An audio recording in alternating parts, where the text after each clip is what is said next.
photo and entertainment in Middle Georgia City.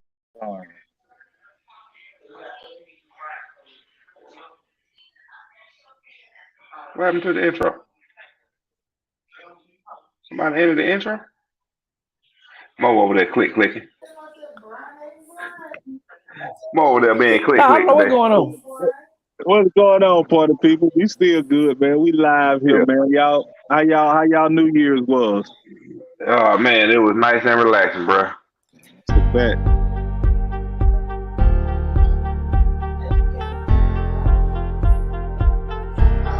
I think I know what it is. Yeah, though. I'm downloading all these videos. I'm downloading all these shows from this year. Just free up some space.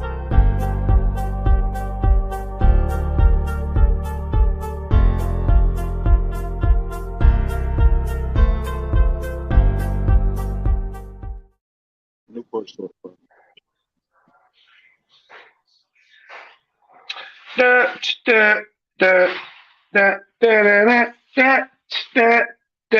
Oh my bad. Tune in. This is your Friday Night Live podcast, photo and entertainment in Middle Georgia sales and services. Coke, don't worry about Pepsi. I had to go see a man about a music. Look at here, look at here. A-Town down. And you better not lose. Tune in. Not so fast, my friend. You better say it with your chest. Come on now, shout it. And you better not lose. And you better watch your mouth now. I am a label. Better shut your mouth. Yes, I am. I don't mean to interrupt. Better say it with your chest. Let's get it. And you better not lose. All right, now everything feel right. Now we fit. Okay. Hey, it was just some New Year glitches we had to work out, but we got it all together. Everything feel real good now. For sure. Well, yeah, man. Everybody had a good New Year, though. Definitely. EP, what you do for it? Man, just living my good life, man. Living my good life. Got something to tell Ain't nothing y'all wrong guys, with but yeah, living a good life. Ain't nothing wrong with that, though. Nothing at all. But let's talk about what happened this weekend. We had some great bowl games. Two of the best games I saw of the year was the playoffs, because regardless of how bad Michigan looked, Michigan really made a game out of it. Do everybody agree with that? I can ride with you on that. And to see I agree with that that. Georgia TCU, that Georgia Ohio State game, man, that was a game to remember there. Man, that game right there is going down in the books as a classic, along with that Oklahoma game that they had a few years ago. Oh yeah, when Georgia won on the field goal. No, when they won in overtime on that Sonny Michel touchdown. Wildcat. Yeah. It was the Blankenship field goal that got them into overtime. Yeah.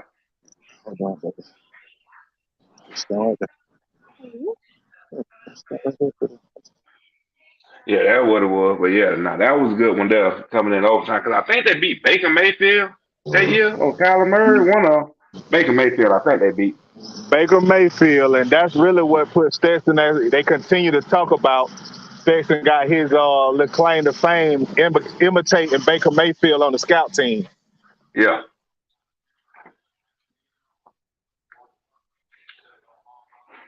But yeah, so yeah, them two there, classic, bro. Classic games, man. Now, it was a lot of good bowl games over the weekend and the holidays that we didn't talk about. I know another good bowl game was that Tulane and USC. I don't know if y'all saw that one. But them jokers went going crazy in New Orleans the other night. When you got a mid-major beating a P5 in a bowl game in a New Year's 6, they deserve to go crazy, bro. Bro, didn't nobody expect Tulane to be in that game. Not at all. Nobody Not but at all. Tulane. And And then Tulane handled business. and you got the Heisman Trophy winner in Caleb Williams, and you can let Tulane beat you. And then you look at the front runners, the runner-ups for the Heisman, and C.J. Stroud, Stetson Bennett, and the kid at TCU, and I think they all outperformed Caleb Williams in the bowls in the bowl games. Oh yeah, man, dude. Just to see the two finalists go head to head between Bennett and Stroud to go head to head, that in itself showed the quality of play that's going on at that quarterback position at Georgia with Stetson Bennett. For sure.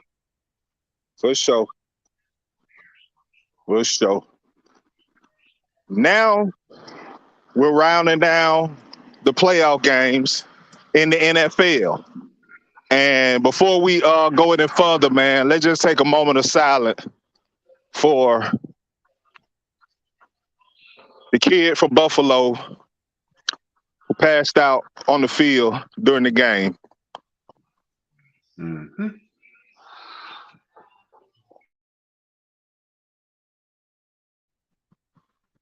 Appreciate it, man. Keep praying for that kid, man. Hopefully, I saw that his parents, his family did put an update up to say that he was making some improvements. So just keep praying for him. And they thank the Cincinnati Bengals coaching staff and organization, man. Say they're doing a lot for him while they still there in Cincinnati. So big up the Bengals for that, man. Oh yeah, that's how it's supposed to be. Just like when the kid from Southern got paralyzed playing with Georgia. Georgia did a lot for him while he was up here. Yes, sir. Even helped his family get a house that was suitable for him. For sure. So that's just a sign of the brotherhood there in college and NFL. That's all that is. Ain't that. It's just a sign of the brotherhood and respect. But that's how it's supposed to be. What's good though? Let's talk about some play-in games.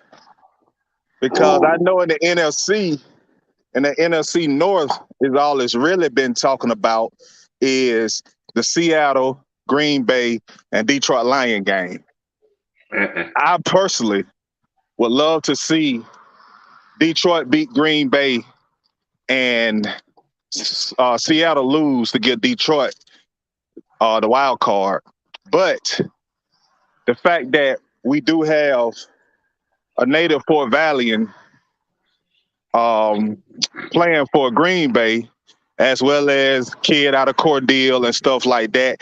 You know, that's one thing I hate about the draft. You know, kids that I root for, and then they go to a team that I can't stand in the NFL. Now you got to have some kind of compassion for them.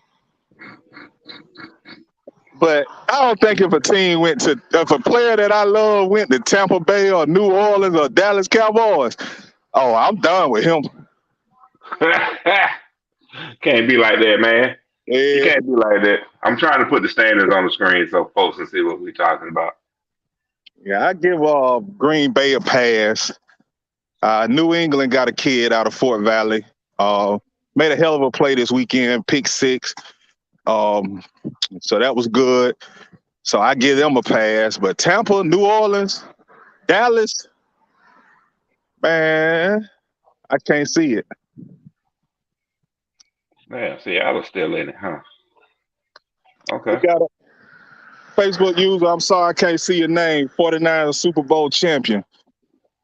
I ain't gonna lie, that sound like Jeremy. That sound like something Jeremy would say. That's strange because the only people I know that's a 49er fan, that's a heavy 49er fan, is Regis out of Cordele, but I don't think he's on. Yeah. And to be honest, 49ers are playing some good ball, but I still think it's 3 teams in the NFC that can possibly give them a run. So okay. What's going on, twin? I knew Regis down there and Chris Cannon was a 49er fan. I guess that's what's going on down there in Cordele. Y'all some 49ers down there? Heck no, boy, you crazy. I would think they'll be pulling for Green Bay, but it goes back to what I said.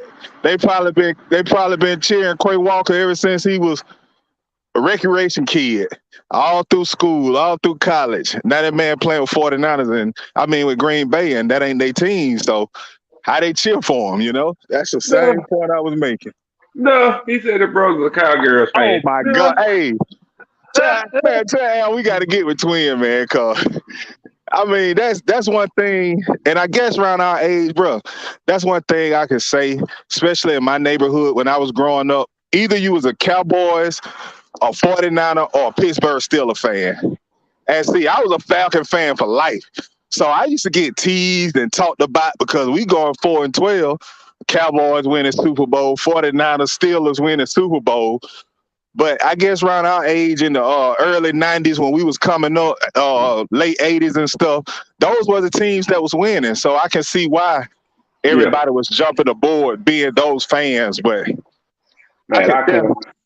man, forget the 49ers. Man, look at the division they was in back then. Look who they had in that division in the NFC West back then. Falcons, Saints, 49ers, and the Rams. But what? Man, that was like New England when they was on their run, dominating their division. Now, but no, man. Yeah. They really had no competition in there because the Rams had fell from glory. You know what I'm saying? The 49ers was just running through us, the Saints, the Rams. Man, the 49ers had they pick of the litter. Pretty much. And once that team started getting dismantled, though, a lot of 49ers fans jumped ship. And I'm going to tell you who they are now. They New England Patriot fans. Hey, no. They coming back. They coming back now, bro. They coming back now. All I follow is champions. Look, man. I bleed black and red. All right, I'm a Falcon fan. I support all my hometown teams: Falcons, Bulldogs, Hawks, Braves. Shit, even when Atlanta United, shit, when we had hockey, I ain't know nothing about it. I supported the Thrashers. No, the Flames. I'm going back old school. The Flames. Man, I'm Georgia boy to my death, man.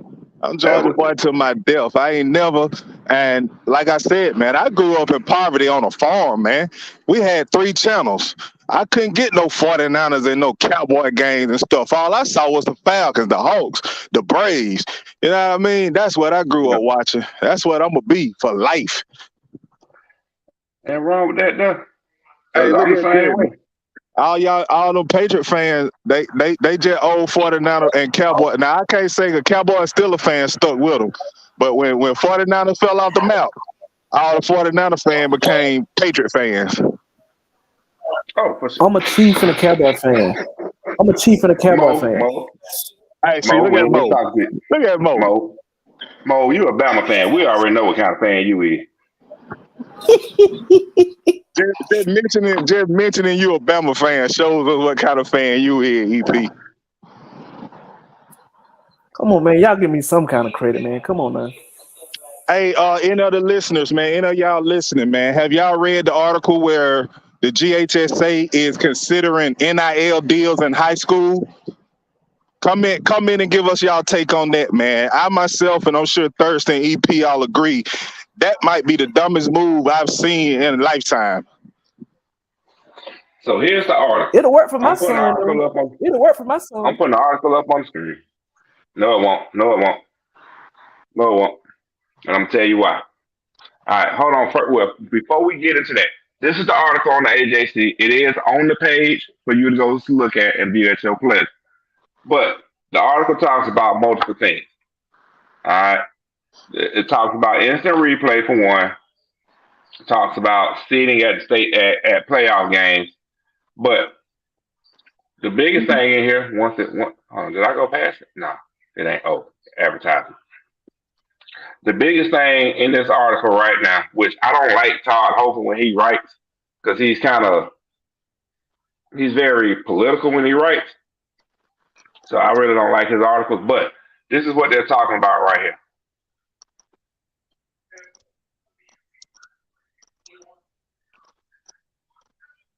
Now, this goes back. This portion of our article, goes back. Lego head goes back to what we was talking about before we went live. Like I told you, all it takes is 2 athletes, right, to sue the state. Yeah. Yeah. But here's my thing. I don't think the students will win for the simple fact of here's what the state is going to argue. We're not selling your jersey. We're not the pictures you took that are in that program goes to the football program or the athletic program in general. All right. We're not selling your paraphernalia. The only thing we sell is things that are for the school as a whole. We sell sweatshirts, t-shirts, and hats for the school, representing the school. No player's name, no player numbers on these items. That's well, I have a question for you. I have a question for you. So if they do that, then they will have to put the number of the student athlete on a jersey or whatever the case may be, right? Oh yeah, if they went to that, I'm pretty sure they would you would get names on the back of jerseys and whatnot. But here's the thing, Mo. This is my issue with it. Okay, Mo, Lil Junior coming over in the freshman year this year. Lil Junior play ball. Lil Junior get on Peach County JV. Lil Junior balling out, Mo. Guess what?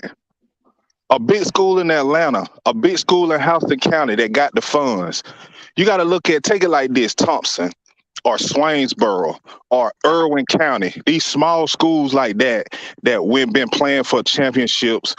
When you start looking at NIL, now these kids can be recruited pretty much because Atlanta got a bigger market. Valdosta, Houston County, Macon, they got bigger markets. So they're going to start coming knocking on your door, talking about playing your child to come play for Central or Macon. When Central or Macon ain't won 10 games ever in existence. But they start buying up all these kids around here.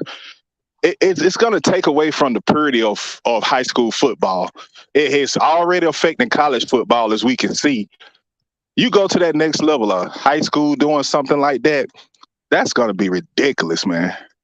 And that I do have to agree with you on.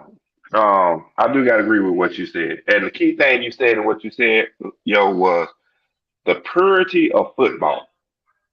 That's what high school football is. Yes. It's the purest form of football that we can ever watch. Yes. Outside of going to a youth football game. And some of those are tainted. Exactly. Nowadays. Okay. Yeah, some of those are tainted. But to be able to sit down and watch one of the purest forms of football to be played, this will screw it up because the top athlete I'm going to put it out there.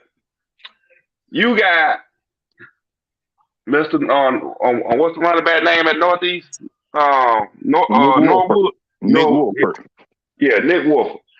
Buford comes in and is knocking on. That's the NILs were illegal right now. You got Buford knocking on their door. Hey, I got this used car dealership ready to give your son $100,000 to come play at Buford for the next 3 years. By Northeast of Macon.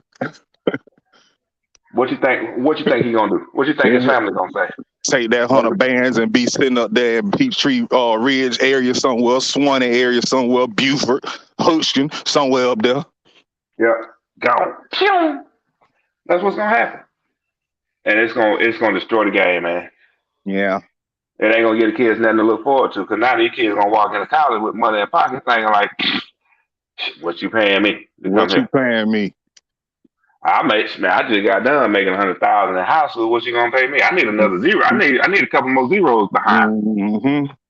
It's gonna mess up the game, man. It's gonna destroy these kids' work ethic. Also, totally. Yeah. And then on top of that, one of the biggest things that's discussed on here is how y'all. Hold on, I'm trying to make sure I term this correctly the way y'all put it. Unfair balance when it comes to teams within the same classification. How y'all put it, yo? with how y'all compare City Road to other teams in 3A. It's an unfair balance. It's an unfair competition balance there. Something Right, like that. yeah. But that's what it's gonna create. But that's what it's gonna create throughout all classes. But it's gonna help 6 and 7A more than it's gonna help those lower class schools because those 6 and 7A schools got the money and have the resources to do what they want to do Yep. and go and be able to pay these kids NIL money. Yep. Hey, real quick, not to But change the subject, but someone asked what we think about the tweet from Skip Bayless. the same thing that Stephen Sharp, Shannon Sharp said is how we feel. Exactly. Does anything else need to be said? Do we need to watch the clip? Well, That's all I know is, and I think my sister posted it today on her page. If anybody read it with Jess, y'all will know what I'm speaking on. Yeah, they running 7 years of this show this year, and I think that's it. Like, I don't think you get an 8th season. When he disrespected him about Tom Brady and the fallout that was done today, after he didn't come on the show on Monday, he just trying to clarify what that was, and Skip interrupted him, and he really just was ready to go in. Yeah, I think you are done with that Skip and Shannon show. I wouldn't even be surprised.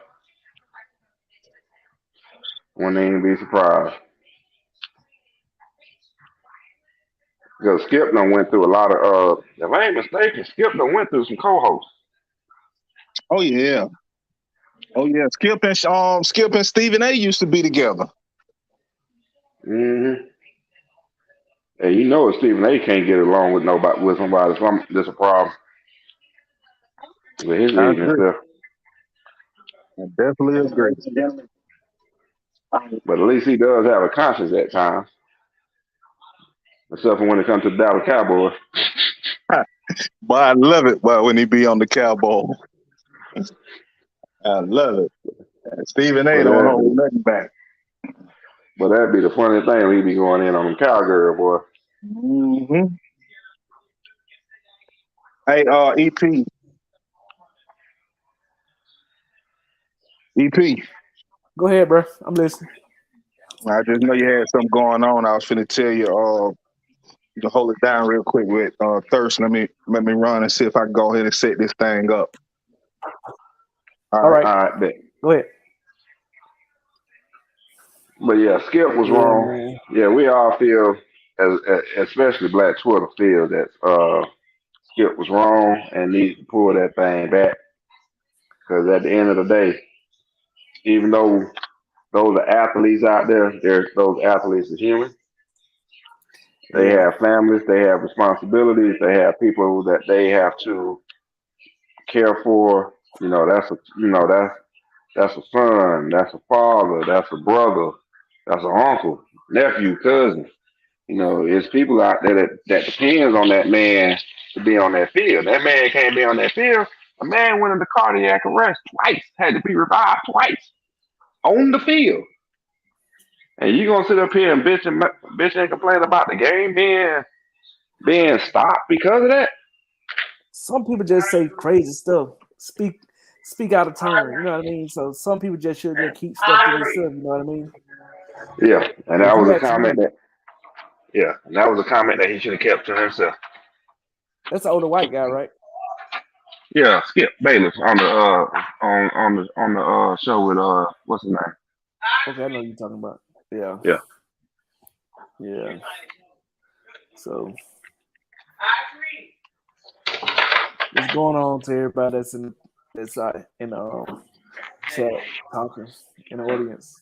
What's going on? But I think they would do more on the they would do more with doing the replay in the championship game than to do that NIL, whatever y'all said, what it is, NIL deal. Yeah. I think they'll do more to that than actually doing other things. That's just me though. Nah, instant replay is going to be in the state championship game. No ifs, ands, or buts about it. It's just a matter of uh, if they can talk GPB into either one, bringing in more cameras and dedicating cameras to provide certain angles at all times, or two, finding a way to utilize the NFL equipment that's currently in the stadium. And like we said before, when it comes to the NFL equipment, you got to ask the question is, who's gonna pay for it if it breaks? If it gets broken? Do you actually think they would actually let them use it though? As long as somebody would take the liability on if the equipment got broken, yeah. If they want to use the in-house equipment for the Falcons, and when I say in-house equipment, I'm talking pylon cams and other cameras that are set up just for that, and other HD cameras that are already in place and set up for that. Because you got to think about it. You got a kid going for the pylon, hits the pylon, breaks the camera. Who's gonna pay for it? You're right. That make good sense. Is GHSA gonna pay for it, or is the school gonna pay for it, or is the Falcons gonna recoup that cost? They gonna eat that cost up and pay for it. They gonna make the school pay for it. No, it's gonna be GHSA. I can tell you that now, because they're the governing body. The governing body is gonna be responsible for it. Right. Just like when college games play there, the NCAA brings in their equipment. They use their equipment to tap into the instant replay system to feed it to Pittsburgh. Well, I can bring in my equipment and do it too now. It ain't hard to do it. And you got to pay me good. I come in there and do it up. But I think in my mind though, that's the biggest thing right now to get worked out is if something happens to the equipment, who's gonna pay for it, or the GHSA just goes out and purchase their own equipment and replacement pieces to have ready to go, and let GPB tap into it and have that command center set up at GPB Sports. So it's gonna be. I would think GPB can handle it though. GPB what? Instant replay? I'm saying they know how to control equipment. GPB ain't got the equipment to know how to control it.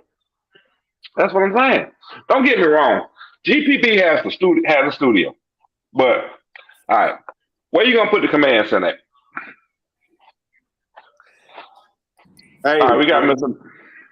What's going on, Noah? What's going on?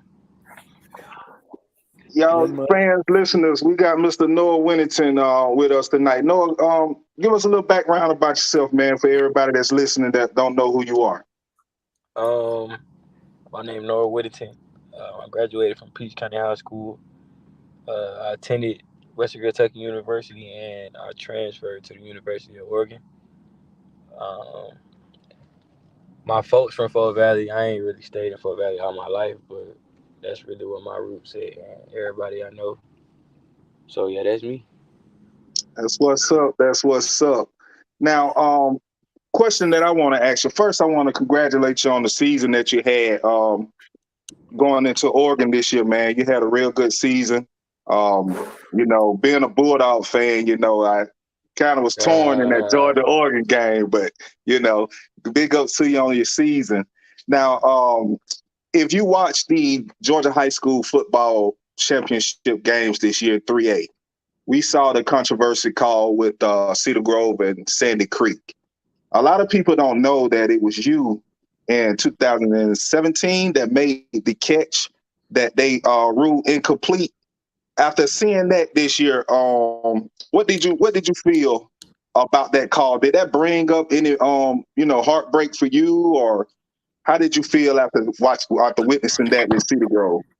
I'm definitely. I mean, I felt bad for them, but it was just like it's gonna keep happening until the rule change. So I just feel like that's something GHSA needs to really look into. Agreed. We got a listener that say you would be a dark horse for a Heisman candidate, man. I can definitely agree with that, Sean. I hope so. Hold on 1 second. 1 second. 1 second. Yes, sir. Third, you got anything for Noah, man? This kid is an excellent running back, man, for anybody who watched him play high school and college ball through Western Kentucky on up to Oregon at It Peach go way County. back for me though. It go back for me though. Yeah. Pittsburgh, I seen him play the Rick. Pirate days. I seen him play with Rick, and then he moved up to the Pirates. Yeah. I don't seen him come from 6 years old up to where he at now. So Yes, sir. he's And the special. hard worker, man. The kid is a hard worker, man. He outworked Oh, my everybody. Oh my gosh. I'm sorry, y'all. I'm looking at his stats right from 2021. Yeah. I'm looking at what he did against App State in the Boca Raton Bowl. Oh my gosh. Call them numbers out for me, That joker hit them for 7 carries, 150 yards, and a touchdown. Yes, sir. Oh my gosh. Well, I almost choked on my salad though. And if I'm not mistaken, maybe when he get back on, he can clarify. When Noah made that catch that they called incomplete in that championship game, I know he was an underclassman, either a freshman or a sophomore at that time, man. And, for that kid to fight through that adversity and continue to have the great seasons I think he was a sophomore. I think he was a sophomore that year. Sophomore.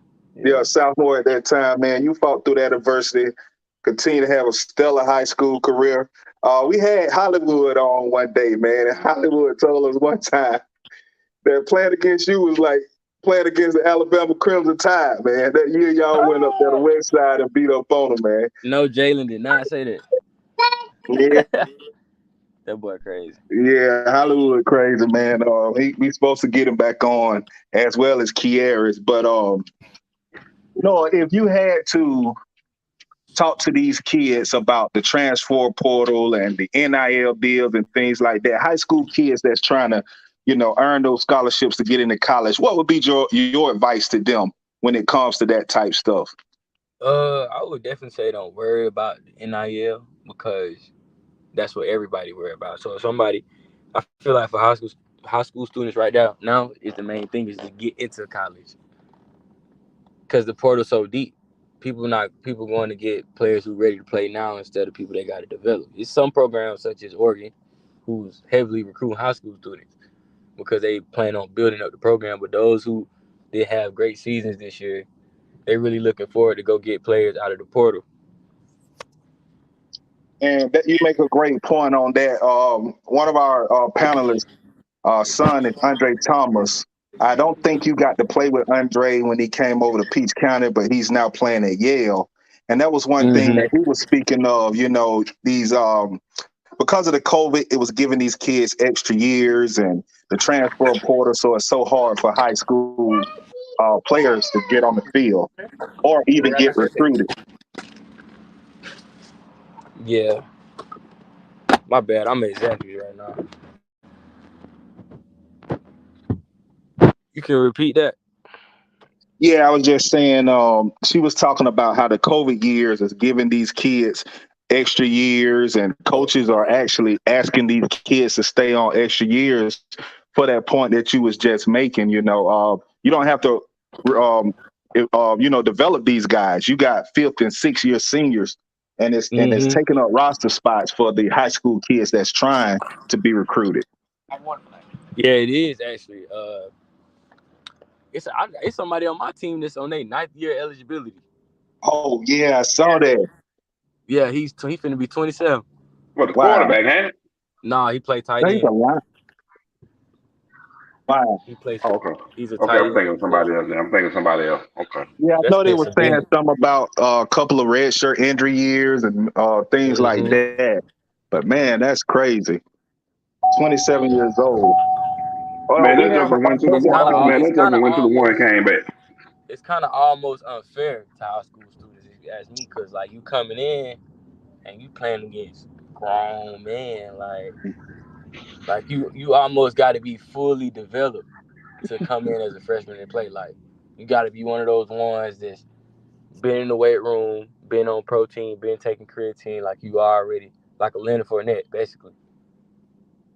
Hey, well, I got a question for you, Noah. Now, I'm riding one day working, and I ride through your neighborhood. I see you and your sister out in the front yard. You turning somersault flips and everything all through your front yard. Tell me why Yeah, you had did one of those when you scored your touchdown, man. that's a flag. Yeah, that's a flag. I ain't trying to get those sprints after practice. I'm straight on that.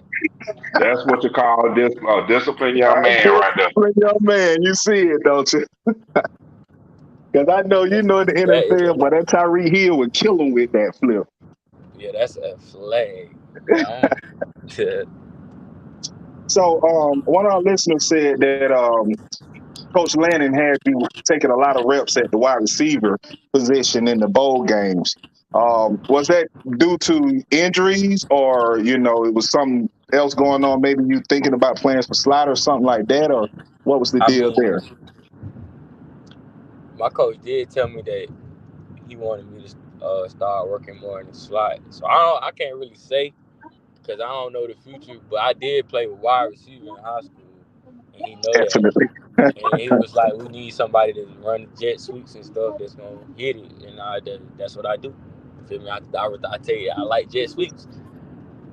To be honest. Well, I also noticed that you have the third highest mile per hour this year in Division One football. Is that true? I think you got up to about 22.6 mile per hour. Yeah. Do you remember that game and what play was that? Yeah, it was Arizona game. It was my first carry.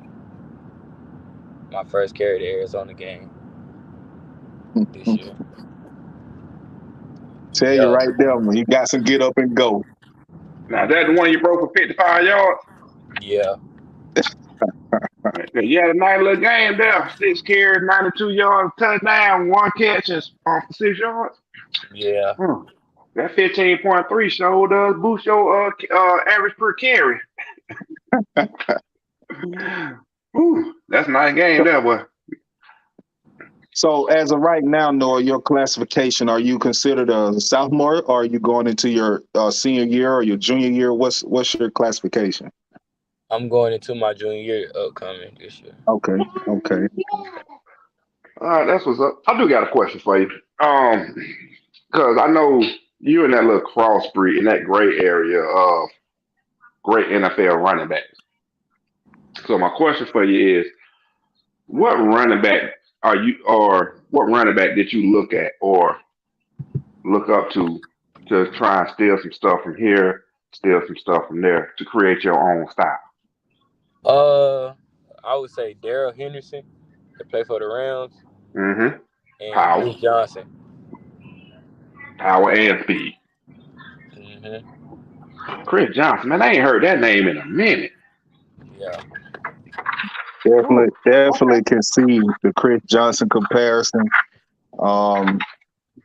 We talk when it comes to Fort Valley, Georgia, and the Peach County Trojans. We talk about great players that have come through. And Noah has always been my top running back, which we had some great backs come through. I mentioned it one day to someone because, Noah, you had something that I didn't see in a lot of running backs that came through Peach County. As you talk about power and speed. Thurston, you didn't get to see this kid play in high school. And with him playing out there on the West Coast, you're probably not watching him right now. But when I tell you the skill that this kid has, man, this kid can hit a hole. I remember one game, if I'm not mistaken, it was probably Kendrick. But I remember you hit the hole, Noah, and 3-4 guys, start trying to make the tackle. And I just swear you went down. And with your small stature, your short height, you just came out of nowhere and took it for about 70 yards. Yeah, I think he just dropped off. I don't see him on the screen no more. Hold on, let me get my baby together while we try to get him back. All right. Well, while you doing that, just so everybody know who we're talking to. This is who we're talking to today. Once he comes back on, since he lost the signal. Just for those that don't know.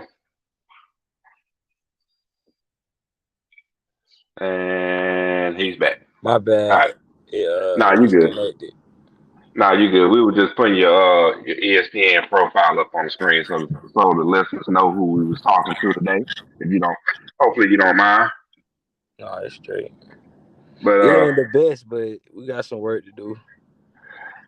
Man, like I say, I saw that. Let me go back to 2021 when you was at Western Kentucky. It looked like to me you had fun in that bowl game Yeah. against App State. I'm like, ooh, 7 carry, 150, 21.4 yards a carry. Man, you were playing NCAA 14 that day, weren't you? It was a little game. It was a good little game. Good little game. I appreciate you being humble about it. Yeah. But I'm trying to think. Were you at where? I'm trying to think. Yeah, you was at Kentucky with Malone, weren't you? That played defensive end. I was. Yeah. Yeah. Okay. That boy, shout out to Debo. He at the Falcons. Yeah. Well, I ain't gonna say why I brought him up, but it just dawned on me though. Well, let's just be honest. Noah Thirsty here is a Cedar Grove graduate. He's a Cedar Grove alumni, and he gonna push Cedar Grove all the time. So that's why he brought that up. Let's go get that out in the open. Go ahead. Hey, shout out to Cedar Grove, man. Them boys play real football. Appreciate it. We do kind of congratulate Cedar Grove for the run they have been making, but you know, we got some tied to it. And if you look at my name, my monologue will tell all why, you know, we say Cedar Grove do what they do, but you know, we talking with Noah Winnington, y'all. That's not neither here or there. So Noah, we hear one of our listeners say that Oregon backfield was loaded with talent this year. What's the mindset needed to compete against high quality players? And what's your advice to high school players on developing this mindset? Be confident in yourself and don't be afraid to see other people win. Congratulate your teammates on their success, most definitely. Yes, sir. Once you win, if it's a win, it's a win. Stats is for losers. Wow. I mean, that's grown man words right there. Man, just being real, I'm thinking about we having Hollywood on, we having Keyshawn Cobb on, we got Noah on today. It amazes me how these young men are just so well spoken and the knowledge that they possess when it comes to this game, man. And you know, it's sad that a lot of kids these days are not in tune to have that mindset like that when it comes to football. You know, I speak of some situations that we was talking about this season with the Trojans and the parents and all of that. And while I brought that up, Noah, if you don't mind, what's your take on Coach Campbell? What type of coach do you look at him as? And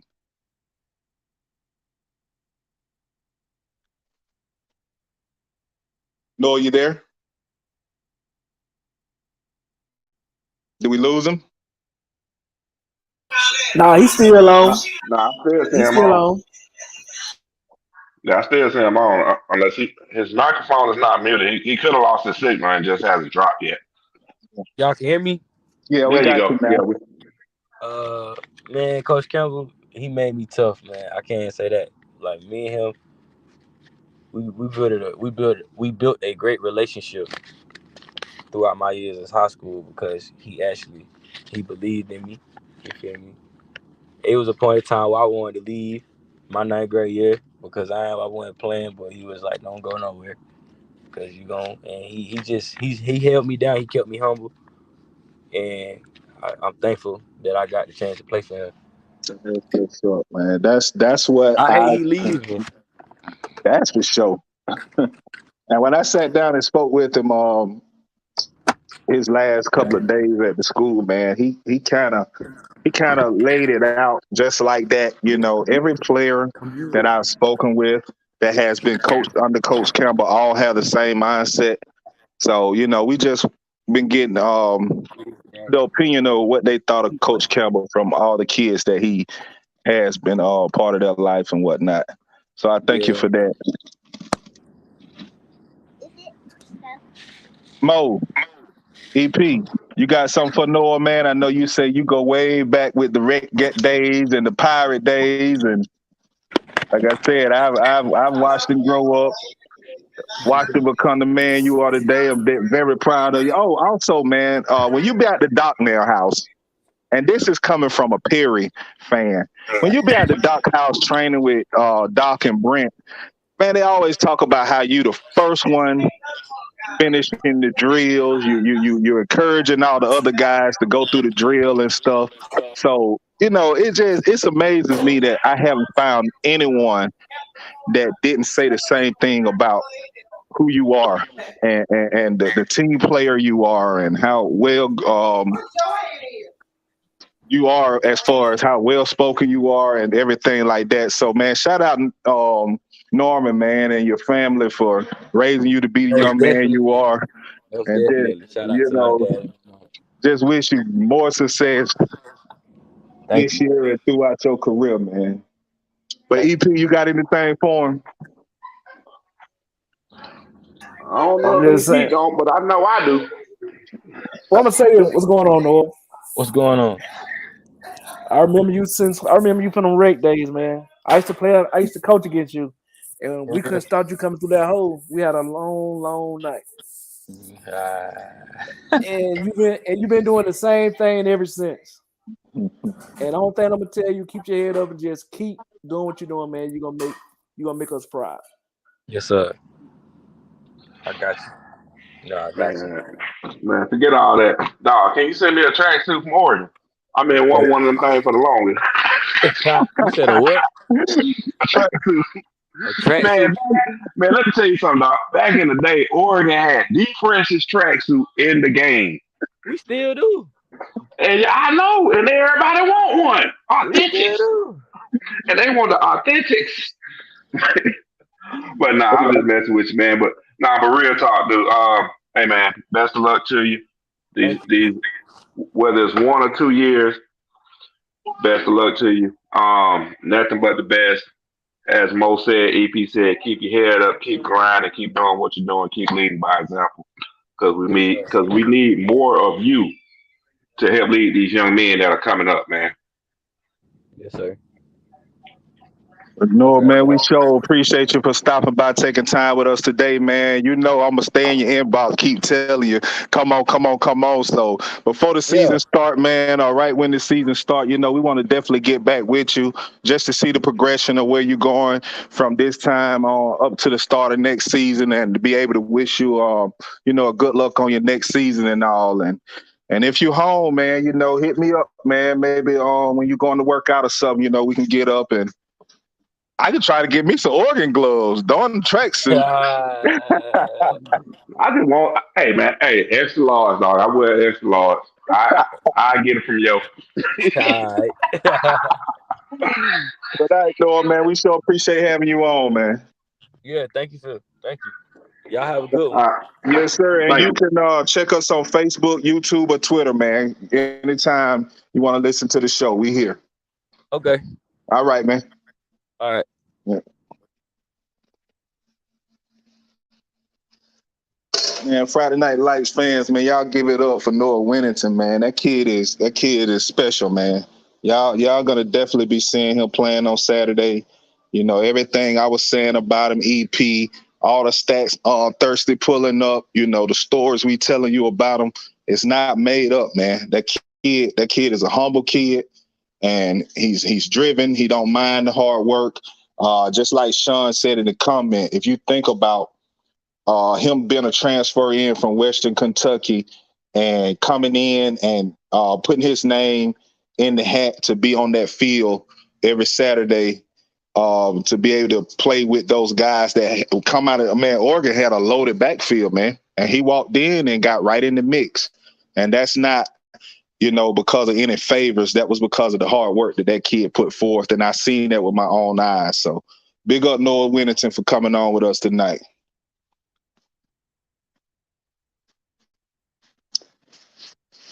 Hey, Thirst. He's a special player, man. Yes, and everybody we don't talk to don't say some highly things about Campbell. They're gonna be a hard coach to replace. Oh yes, definitely. You remember? I mean, hey, look, hey, while Thirst trying to be funny, look what Sean said about it. Only What kind of tracksuit Thirst need? A medium. But I wouldn't even be able to get that thing on one thigh. But nah, man, what I was gonna get at though, real talk though, was with him being able to transfer from Western Kentucky to Oregon, not only does that show and demonstrate to these kids that are coming out of school, not accepting these scholarships to these FCS schools, Get that you out your face, know, baby. Division two schools, you can get into school, develop yourself, get your body right, and move on. Yes, sir. Hey, Shan, With how the are you? possibility Hello. of going or getting to where you want to get to. What's going on, So, Shane, babe? Nada, what's going how's on? everybody What's going doing? on, sis? Man, But, Good. you just but missed yeah, our interview, man. I was hoping you was on for. Oh, I've been working. What who did I miss? Noah Winnington. Oh, Yes. Great Shan, was you able to get interview. the new head coach at that new school that you say you was trying to get? Was you able to? I haven't reached back out. I'll follow up on it. Nurse trap. I did Hey, send a Twitter message. hey, big up, Sean. Yeah, that's the word. Supposedly the DOE will be making an announcement Monday who will be the new head man at Deep Peach County High School. Okay. Well, you know what? Since we're talking about coaching positions, I just thought about it. Coach Parker in Burke County retired this weekend, so there's another opening in Burke County. Wow. Man, he was dealing with. Oh yeah, he was dealing with the issues that he suffered on the sideline this year. So I'm guessing he's probably retiring due for medical issues, medical reasons. Yeah, I'm assuming personal. Yeah. So big ups, coach. Whatever endeavor you decide to tackle from this point forward, man, we wish you nothing but the best. Congratulations on your retirement. Man, Look, we might as well go and apply for some of these coaches' positions. I know, right? There's so many of them. You ain't in Georgia no more. You can't apply no more. You ain't in And Georgia. You can't apply. look, they pay me right. I come right on back. hey, she can coach. Hey, she can coach via Zoom. Look, they pay me right. I come right on back. And we'll welcome you with open arms. Come on home, baby. I'm telling you, come on back. Oh, you know what? I just thought about something. It's been 2 weeks. Sean, where your video at? You do. The deadline has come and gone. Where's your new video, Sean? Sean. Where's your video, Sean? We need your new video up. I'm waiting for Sean to say something. Because I'm looking forward to your new video, Sean. Been 2 weeks. Where your video at? How much longer we gotta wait? Cause boy, right now you working 50 cents. Sean, you said schools need community coaches. Most middle schools have community coaches. But Sean, I'm gonna start calling you 50 Cent. Cause boy, the way 50 Cent be spreading out these seasons on his shows. That's how you doing right now in your episodes. Yeah, well, you know you should have been on seeing the plot twist and all of that by then, but he still be putting a spin on it, driving. Right. Hey, He said he got two in the hopper. He said he got Tyler two in the Perry like that too. I know he said he got 2 in the hopper, but I'm just saying, you know, hey, the first one came out Christmas Eve. I thought we were gonna have something 2 weeks later. You know, I gave him Christmas off. I gave you Christmas and New Year's off. I figured you'll be dealing with the family and friends for Christmas, and you'll be drunk and hung over New Year's Day. Actually, I gave you 3 days. He got time. He retired now. He got plenty of time. Yeah, I know. He'll have one before the week over with.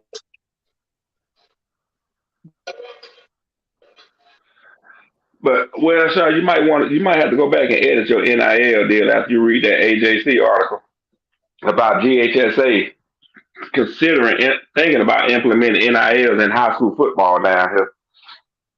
You know what? If Sean is available, that would be great to hear his input on that. On Georgia high school football implementing NIL at the high school level. Sean, can you talk, man? Come on and let us know how you feel about that. You see what he said? I just posted on the screen. Yeah, that's it. Hey, while we waiting on Sean, Shane, man, Noah was a good interview, man. That kid there, he got a good head on his shoulder, man. Oh, good. He's doing well too at Oregon. Yeah. So, and Shan, they were gonna get they ordered you a medium tracksuit, by the way. No, they Thursday ordered me getting the one. medium. No, Thursday getting the medium.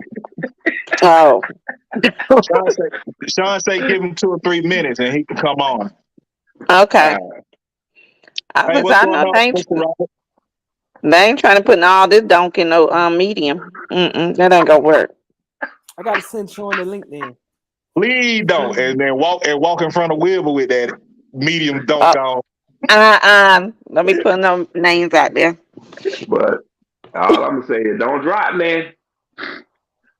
Don't drop the soap. Boy, y'all crazy. I ain't gonna start up with y'all tonight. I know. This is a new year. Y'all need to be on y'all best behavior. Man, I need to be packing right now so I can hit the road in the morning. That's what they gonna miss at them Peach County football practices. They gonna miss that at them practices. Who? You? No, don't try me, Mo. I'm just saying. Hold on, y'all. What Auntie just said? Wouldn't see a man about a mule. Never mind. She out running errands. Okay, understood. She ain't out here by now. She's saying a man about a mule. Out there running errands. Hey, y'all, remind me to let y'all know something when we go backstage because Thursday going down to making that trip tomorrow. So we know what's going to go on. Oh, where he going? Down south? Down in the swamp? Yeah, let me seal my lips. Okay, you're backstage. Yeah, I'm glad the podcast is on Wednesdays. I ain't gotta worry about that on Friday. That's why that joke is so hype right now. But real fast though, I do got a question for y'all. Have y'all watched the man, I'm gonna take this whole discussion and room to the left. So just walk with me, please. Hold my hand and walk with me. Have y'all watched the Best Man Final Chapters yet? Yes. Girl. I haven't watched it yet. Girl, was it good to you? It was good to me. It was funny. Every time. I liked all of it because it made it seem, real. Yeah. It wasn't like one of those. It wasn't like putting up fake, situations and relationships and stuff. I mean, it had some real life, situations going on. Yeah, I ain't gonna lie though. Every time Terrence Howard spoke, I put Maine in my head. I'm putting Maine at the end of everything he said. You had that hustle and flow in mind. Yeah. Yeah, cause when that joker started begging at the airport. Man. That's all I can say was Maine. But y'all start telling the show. I ain't looked at it yet. Now I'm gonna tell you. Hurry up and look at it with your late ass. Man, I just got into Yellowstone. Yellowstone is some good stuff. It is. I like Yellowstone. There's some cutthroat cowboys. Yeah. So panel listeners, once you check out and watch the Best Man Final Chapters, go ahead and get the Peacock subscription. Depending on if you got a cable subscription, you can get it free you can get the Peacock free for 12 months, depending on your cable. or you can get it free for 3 months, depending on your internet company, and watch Yellowstone. Yellowstone is a good watch, man. Speaking of subscription, why AGC called me and wanted me to keep my subscription? We've had you for some years. Is there any way we can change your mind? No, I've moved. I no longer live in Georgia, so I don't have no need to have it anymore. Oh, okay. I said, thank you. Have a good day. Oh, the new paper. Uh-huh. Girl, they got some things in that thing right now that we were talking about earlier. She got to be the most polite, rudest person I ever seen in my life. I know, right? Cuss you out without cussing you out, right? Without cussing you out, bro. Just smile with a nice voice and just be. That's how your auntie do. Rip and get in your ass, and you don't even realize you just been ripped into. Because you do it with love. And then give you a piece of butterscotch when she does it. Right. What's going on, Sean? Hey, not too much. Good. Hi, Sean. Shan, how are you? I'm good. How are you? How's retirement? It's doing pretty good. I'm actually pretty bored at the house. I'm running out of projects. So. Okay. Are you still in Virginia? I am. Yeah. Okay. Yeah. I'm up north in Sterling. How long you been up there? A month. I moved here in November, so a little over a month. Okay. Huh. Well, hey, welcome to Virginia. I know. Thank you. Not bad. Enjoy the winter. Bad weather and the rest of it's good. Right. So, Sean, here's what's going on, man. Like I said, the AJC just put an article out today, about 5 hours ago, saying that the GHSA is considering NIL in high school. Yep. And we spoke on it earlier. So I don't think your article is talking about high school. I think your video is going to be talking about college. No, it's about high school. Okay.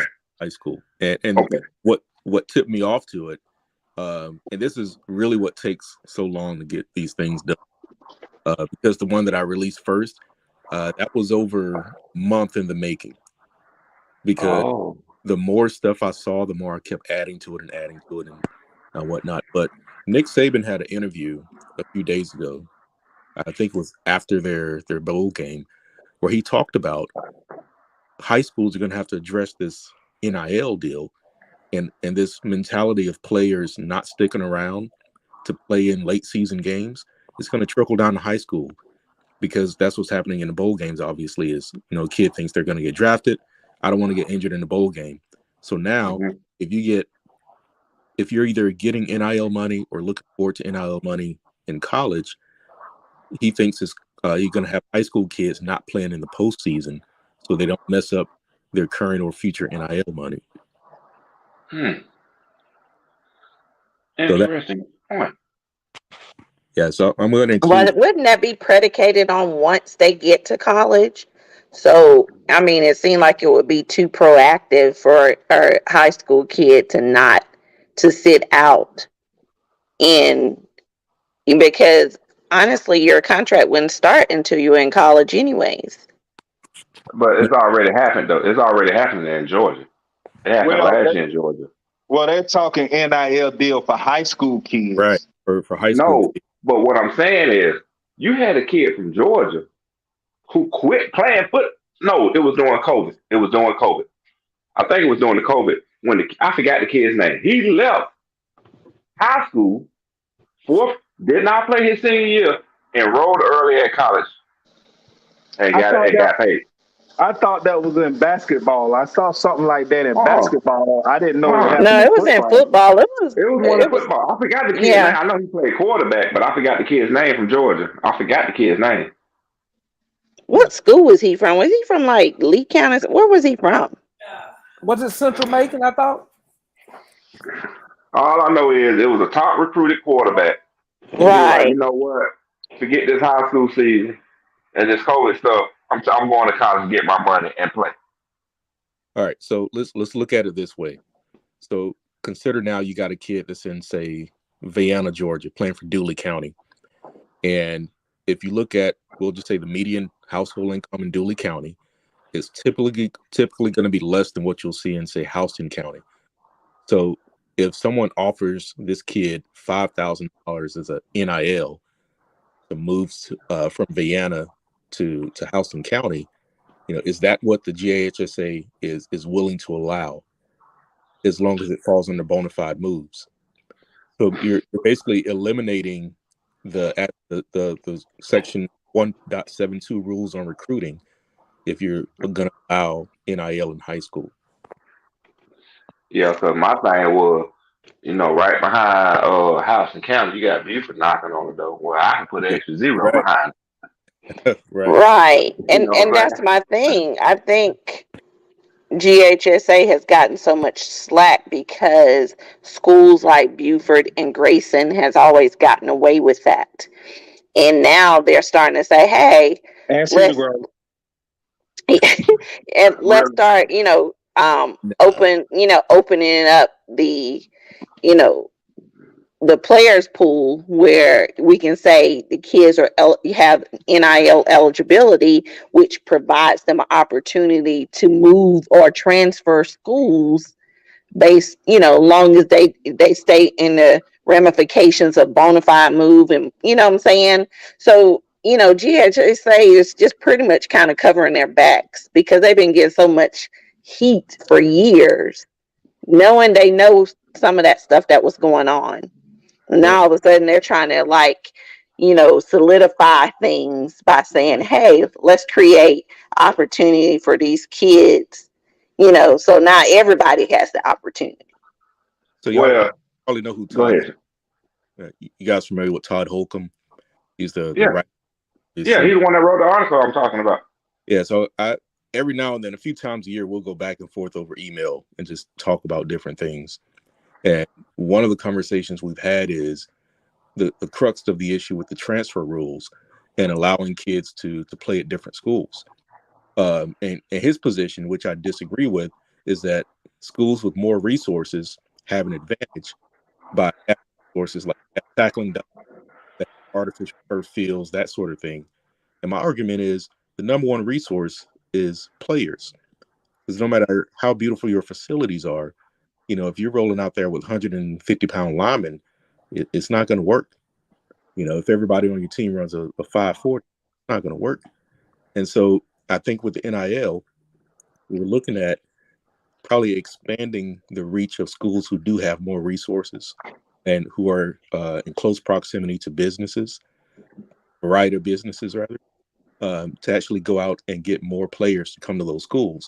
And eventually what I see is the GHSA is going to paint themselves into a corner to where they have to just get rid of this facade of amateurism, get rid of the facade of it being all about education. Just admit that, we're just going to allow kids to go to whatever school they want to go to for whatever reason, because once you open up the NIL door, all bets are off. Well, now here's my argument, and like I say, we talked about this backstage, and we talked about it, in the beginning of the show before you tuned in. In my opinion, just like in Florida, all it's going to take is two players to take it before the Supreme Court of Georgia to contest it. With that being said, the question is, what arguments would be presented from both sides, from the player and from GHSA? Because in no way, shape, or form or fashion is the GHSA or any of these high schools making money off these kids' backs through their name, through their image, or through their likeness. Keep that in mind now, okay?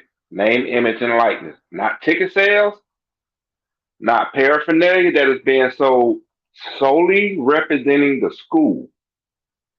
No player name, no player jersey number is on the back of these sweatshirts and these t-shirts on these ball caps that the schools are selling to raise funds. What can the players say? Well, I'm the one out there on the field that people are buying tickets to come see. I'm the one out there on the field that is putting my life and limb on the line, Yeah, for these schools. and to kind of back that up, what you're saying, Thirst, it's voluntary though. You know what I mean? Exactly. That's what the state will have to stand on. Like, we're not making you get out here and do that. So I don't think it will stand up when you have those sides meeting, like it did with college. But if it Now is, with college, it was a totally different thing, dog.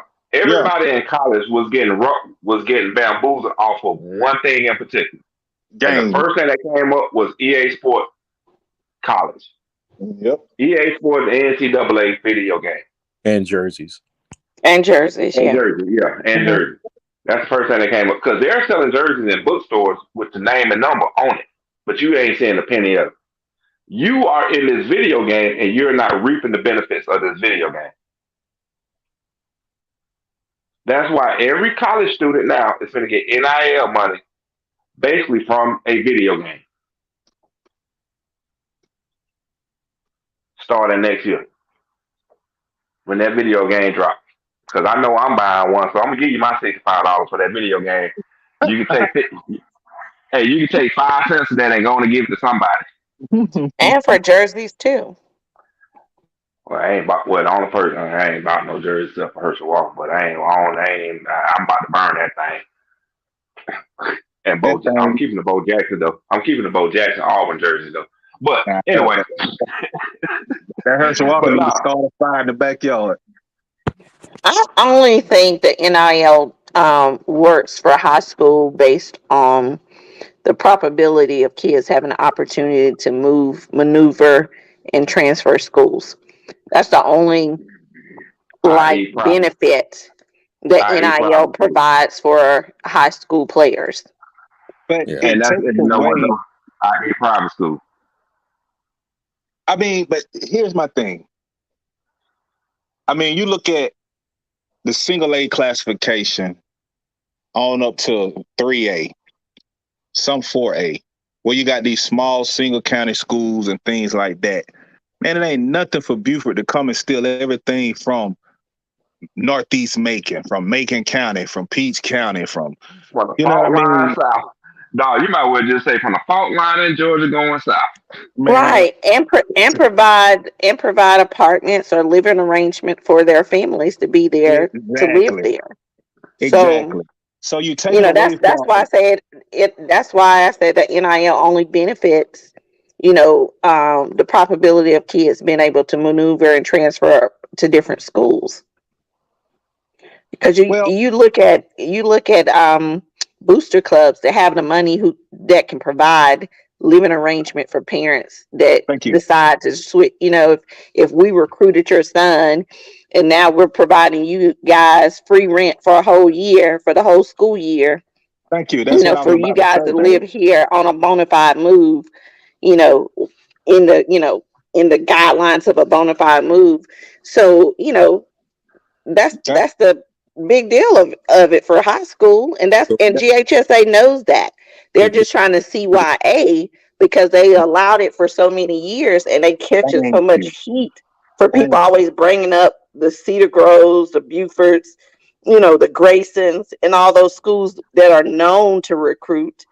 That now it's like, okay, we're gonna open the pool up for everybody now.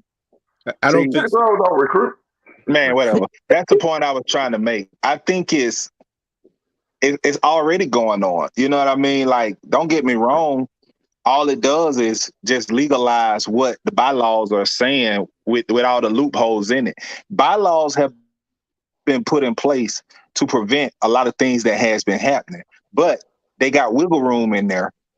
And in all kind of legal contracts, binding contracts, there are always some kind of wiggle room and loopholes.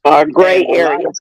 Yes, and a lot of schools have found those loopholes, that gray area, and they're making it happen. So because GHSA hadn't went back and changed or closed those loopholes or whatnot, they're just trying to CYA. Well, since it's already been done, they don't find this loophole. How can we put this in a situation where we're not being looked at as the bad guy? because Hold on. go ahead, because you can talk all you want, bad guy.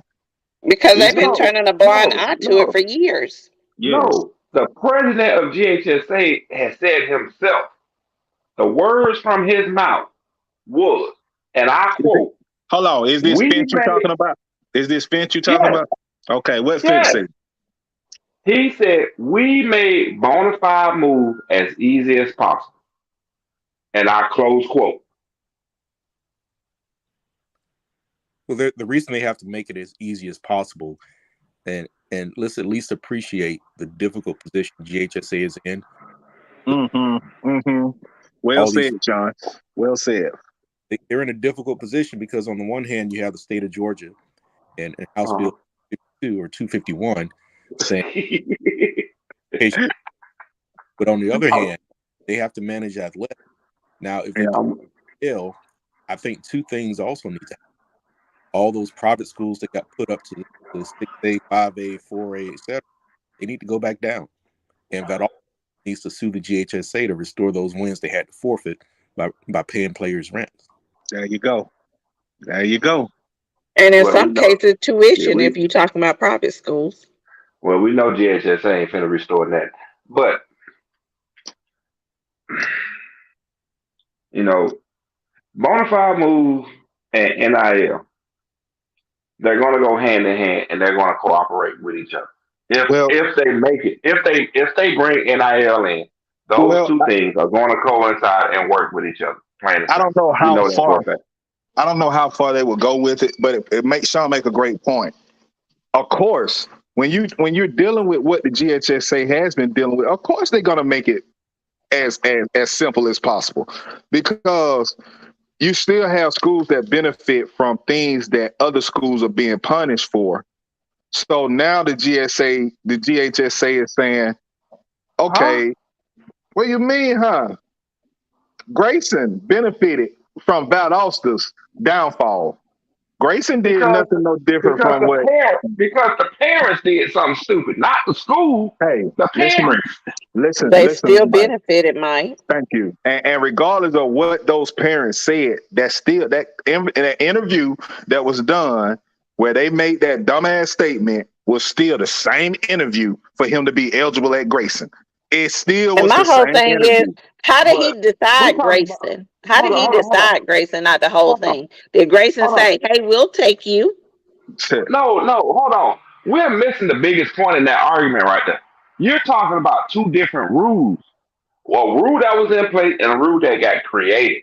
Oh no! See, you always do that. You always talk about the rule that was created, which means if you're ineligible at one school, you're not eligible at another one. I'm not talking about that. I'm talking about the simple fact of this right here.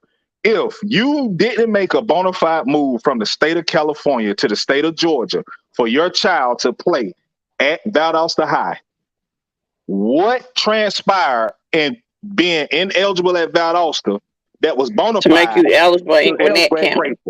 I don't give a dang about, now you're eligible to play at this school. If you weren't eligible at this one, you can't play. I don't care about that. All I'm saying is you punish Valdosta for something that Grayson reaped the benefit from, and I don't understand how. What transpired in between? Somebody got some pocket change. It was no rule in place for that to stop that from happening. That's the thing. That's Mike, all I'm saying. No, you still missing the whole point, bro. I understand you're not being. No, Mike. Okay, if I'm ineligible, we understand that. Okay, we're ineligible from a bona fide move. Am I right? And I get what you're saying, but what I'm trying to get you to realize is what you're going to wasn't there at that time. Oh my God, you still thinking about not being eligible at one, but being eligible at the other. I'm not speaking on that. What I'm speaking he's saying the reason why he was ineligible at Valdosta should be the same reason why he should have been ineligible at Grayson. The pairs were still separated. That rule wasn't in place, though. That's what I'm saying. See, I don't think you get the Garcia rule was not in place at that time. It came after that fact. It still don't take away from the fact, right? Moved with all of his parents that came with him to Georgia. So no, the deal was The deal was his mom and dad, in quotation marks, went to court in California and legally separated. That's what happened. He came to Georgia with his dad. Went to Valdosta. The ESPN video went down and said, "Hey, we're going once his high school career is over, we're gonna get back together." Oh, you and eligible at Valdosta. He could have went to any other school in the state of Georgia and played football for the simple fact they did not have the Garcia rule in place at that time. Okay, but that's the point that I'm saying. That interview was still out there. So what made him eligible for any other school in Georgia? They still was going to get back together after his high school career. Right. For the simple And together fact now. the rule was not They watching him in college. It's not about the rule, right? It's not about eligibility at another school. You jumping the gun. You're saying, okay, I'm not eligible at. Okay, so what you're telling me? What you're telling me? At that time. Okay, so what you're telling me is because he was at Valdosta when they made that statement, just because the rule wasn't in place, he could have went to any other school, and as long as they didn't make that statement again, he eligible. Yeah, exactly. Exactly, that's what I'm saying. And that don't change, right? That don't change. That statement was still out there. Yeah, no, but that's what happened. Because he moved to Valdosta with his dad, that was his parental unit from that point. Now, once he moved to Grayson with his dad, that means the whole family, the whole parental unit moved from one location to another. So under the rules as they existed, it was a bona fide move. His move to Valdosta at that time. His move to Valdosta was the same bona fide. It was the same bona fide. But it got thrown out once that statement was made while he was there. Once he got to Grayson, as long as they kept their mouth shut, he was good. And that's what happened. You can look that's the case. About 7-2, and I think it kind of goes into what it means to be bona fide. They have like older version bylaws. Yeah, but we're talking about what, 3 years ago? This went down 3 years ago? Yep. During COVID. Yeah, this went down during COVID. Before they came in with if you're ineligible at one school, you're ineligible at any other school in the state of Georgia. Before that rule. Because they put that rule in effect after the season. Well, that right there was another CYA when it came to the GHSA. Because everybody and their mama want to know, why in God's name am I ineligible at Valdosta? What? When I moved from Valdosta to Grayson District, guess what? Mm-hmm. Just because I ain't said, I said it when he was at Valdosta. So what can be more bona fide now? What have I said or done from Valdosta to Grayson? Look, you got to understand too. Rush was there, so it was already a vindictive thing to come after Rush. And you had what's the little arm dude name? Tank. Yeah, so they was already trying to come after Rush anyway. So a lot of that had nothing to do with the kid situation. They made it about the kid situation to come after him. You're absolutely right, Shan. You're absolutely right. It still fall down to everything what the GHSA is doing with this NIL thing. You know, they trying to cover their butts. They doing a great job, if you ask me, because it's gonna possibly happen. We might not see it. We might sit here and talk about how stupid it is, but Finch said it himself. They making this as easy as possible to cover their butts. If we're gonna go for one thing and let it be, and we don't want to take the backlash, we just gonna make it easy as possible so you can do this and kind of award everybody the opportunity to do it. But we know that it's still a disadvantage because it's still a disadvantage because there's a lot of kids who can't afford to do it. Can't afford to move. Here's my question. How is it a disadvantage? Everybody's afforded the same opportunity. I'm gonna just say this right here. Systemic racism is exactly what you sound like saying that. No, so Mike, think about Mike. Homerville. You ever been to Homerville, Georgia? What part of Georgia is in? I probably have. I just don't know. What part Clinch of Georgia? County, ain't it? Homerville, Georgia is Clinch County. Clinch County. Boston, Georgia, down by Thomasville. Exactly. Okay, now I I mean, no, I ain't been down there. No, it's not because living. it's way off 75. No. Yeah, exactly. It's not like living in Conyers and Morrow. You know, you're not living in Just Brookhaven. another equipment, Georgia. Exactly. So it's like even smaller, even. And so Mm-hmm. those folks don't have the same advantages. I gotta stop you right. I'm gonna stop you right there. Here's my thing, and this is what I mean when I say afford the same opportunity. If I'm living down in, we talking Thomasville. If I'm living down in Boston, Georgia, I apply and got me a job at. We just pick a job, pick any company. I got a job at Circle K, and I'm running the Circle K up here down the street from me in Henry County. I'm moving. I'm making more money. But what about the Circle K in Henry County is already full with workers? That ain't the issue. The issue is when you have a kid that's a stud and you from a small town, there's no room for advancement in that small town. You don't have a college education and all of this right here, and nobody's looking to hire you in an area that we want to move you in, or the touchdown club or the booster club can't get you on because they cousin run Microsoft or something. But when you afforded that opportunity to say, oh, this kid right here is this right here, so we're gonna pay his rent, we're gonna pay their rent, we're gonna do this right here, that gives you an opportunity to go to those areas where Clinch County ain't finna get nobody to move to Clinch County. Clinch County can't go pay a kid to make that bona fide move. Thomasville, Peach County can't go have a kid make a bona fide move. Crawford County either. Yeah, Clinch No, County. okay. With that, hold on. I not so fast, my friend. With that being said, I got a government job and I can telework anytime. I can telework all day long. You know what? I like what's going on down at Thomas County Central.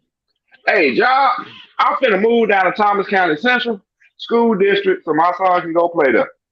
I'm afforded the same opportunity. What's the problem? Mike, how many people are government employees? No, it's an example. All it is an example. It's a hypothetical. That's all we're talking Well, about. if it's an example, it's not a good example because everybody's not afforded opportunity. Look how many people in the Middle Georgia area. Don't you think everybody in the Middle Georgia area, if they had the opportunity to work at Robbins Air Force Base, they would work at Robbins Air Force Base? You know, hey, son, you know what? You play running back, right? Yeah, guess what? You know what? Thompson, they graduated to fast running back. You run a 4.32, don't you? Yeah. You know what? You want to go out there and play running back? Come on, let's go up to Augusta. What's the problem? Boy, you got blinders on. Boy, you got blinders on, Thirst. Yeah, so Somebody got to play devil's advocate on this. No, because I know there were several families that was looking to transfer their kids, but but affordability was the issue. So, but had they had the opportunity, like some of these schools like Buford and Grayson, who were offering benefits and incentives to move, I think they probably would have done that.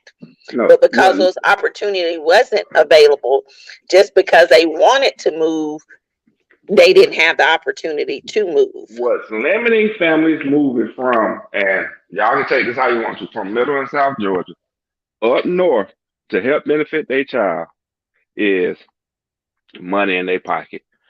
That's number one. Number two, finding a job that will help support them while up here. Those are the two main issues. We're not talking about families moving from small areas to the north area. We know that's happening. What we're talking about is the unfairness of that, because ain't nobody moving from up north to the rural and the small town areas. You don't see nobody from Gwinnett County moving down to Colquitt County for their kid to play for Colquitt County. Even though Colquitt County is a good football program, you're not going to see that because Colquitt County doesn't have anything available for that parent to be able to benefit from that move. But guess what? It happens not only in Georgia, but in every state for a family to uproot and move for the benefit of that child. It happens everywhere. I know Not it just happens because I moved my kid across the county line, but I was able to do that. There's a lot of parents who wasn't able to do that.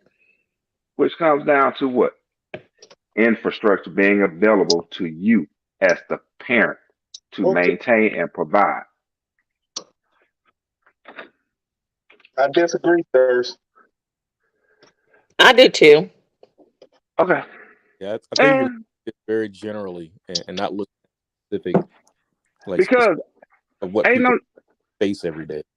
and I get you on that. And I'm not looking at Pacifics for the simple fact I don't know the Pacifics down there because I don't live down there. I wasn't raised down there, so I can't speak on the Pacifics down there. That's why I'm speaking generally. But your general is biased because you haven't been and you don't know. You got to know both sides of the track to be unbiased to it. But some things are common sense, though. That's what I'm saying. Some things in this conversation and this discussion is common sense.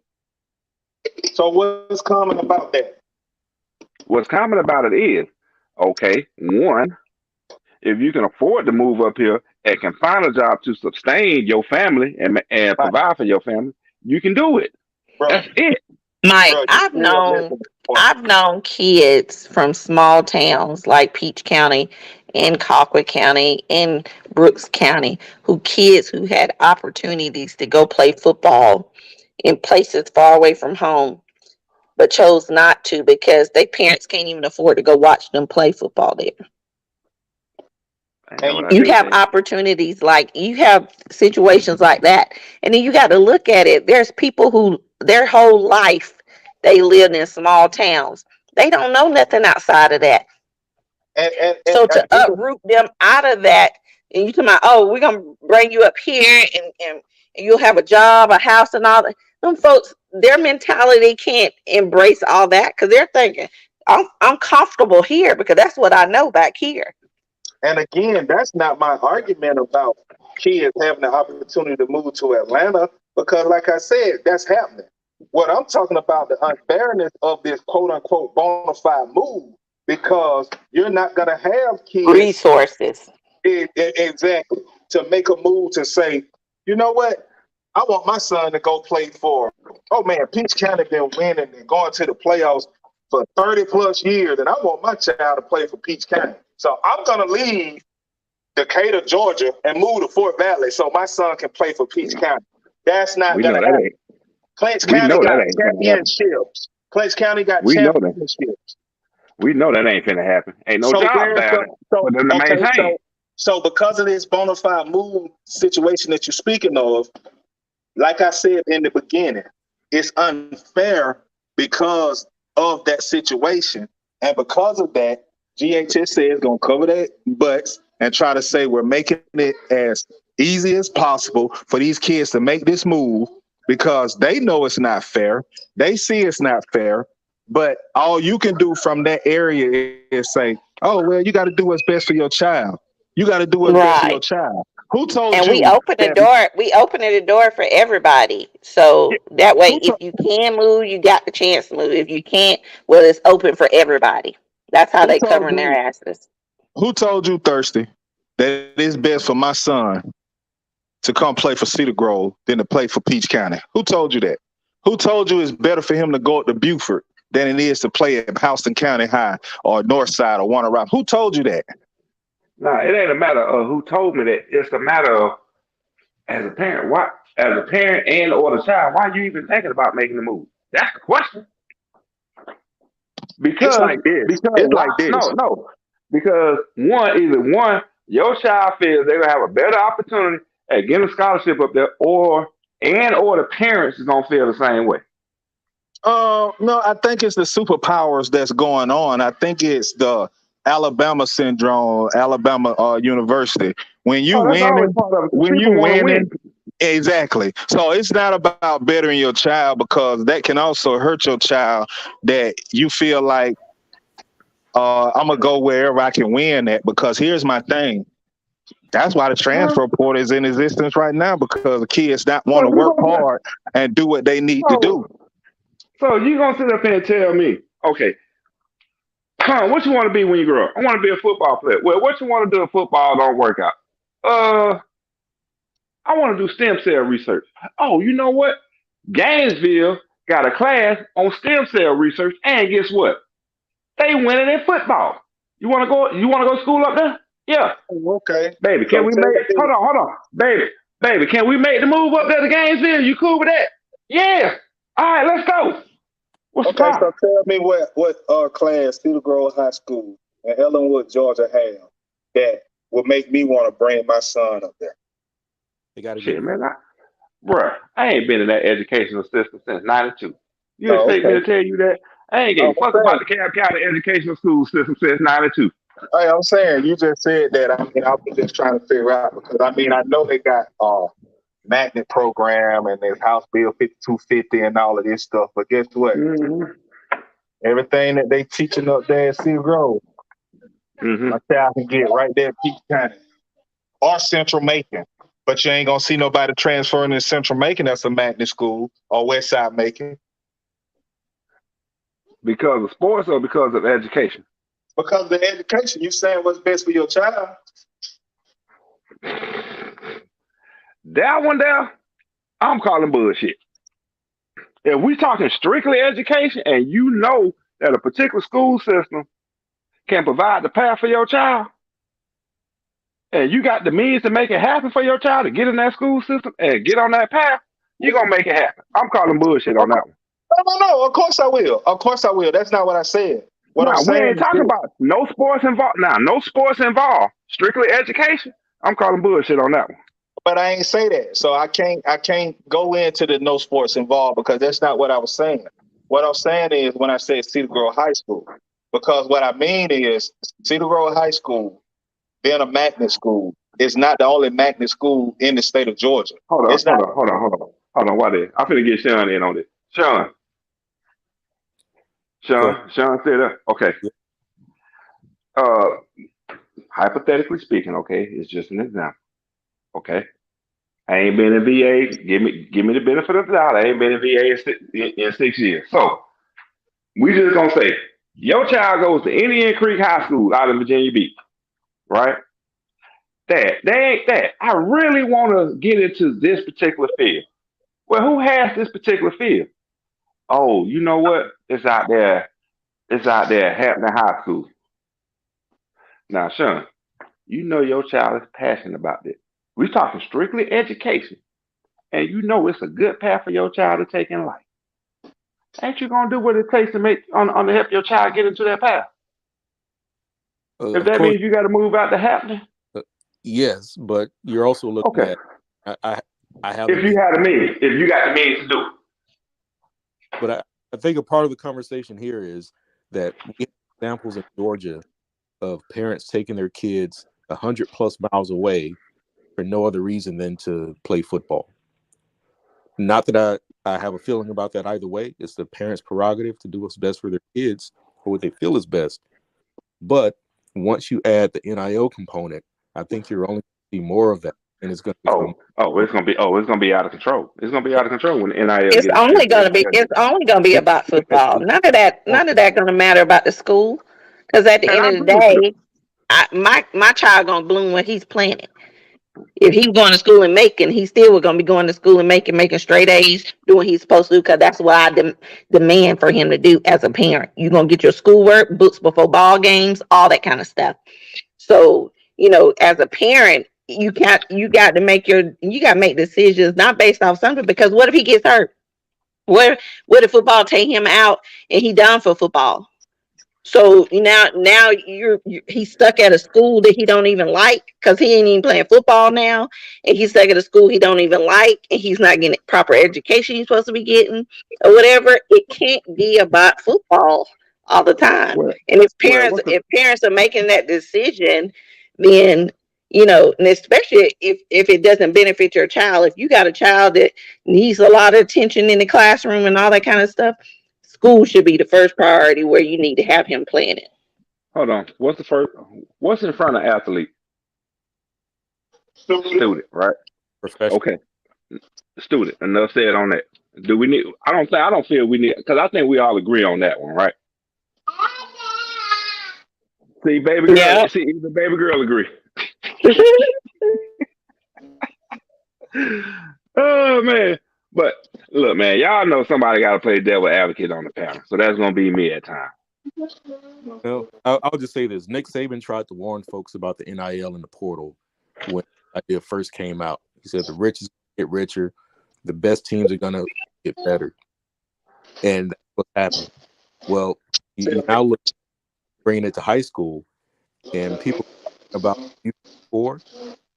I think CHSA did a reasonably good job of restraining Buford's financial resources and limiting it to a defined area near Metro Atlanta.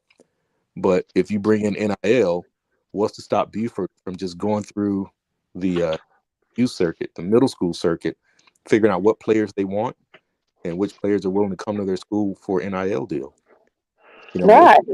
What's that going to look like? Is that And the type of situation that's going to be tenable for people who go to the games on Friday and there's no interest as to who's going to win because Buford's rolling out 20 SEC kids, to play against teams? well, that goes back to the first thing that me and Yo said was NIL is gonna take away from the purity of high school football. Because as Yeah, of right because now, it ain't gonna be about the kids' natural abilities to be able to do something. It's gonna be about how that kid can benefit a certain school or a team. yeah, because I know me and Yo both feel, and I don't know about the rest of the panel, that high school football is the most purest form of football outside of youth football in most areas. You Yeah, know, and I don't even listen to Nick Saban talking about NIL anymore because he was real big on NIL and pulling guys and recruiting guys off of that. And now that the tides have turned and he's losing a lot of 4 and 5 star recruits to other schools, and other schools are opening up with the NIL stuff because for the longest Alabama was a top recruit, still at the top, but they was one of the top recruits school for football for years.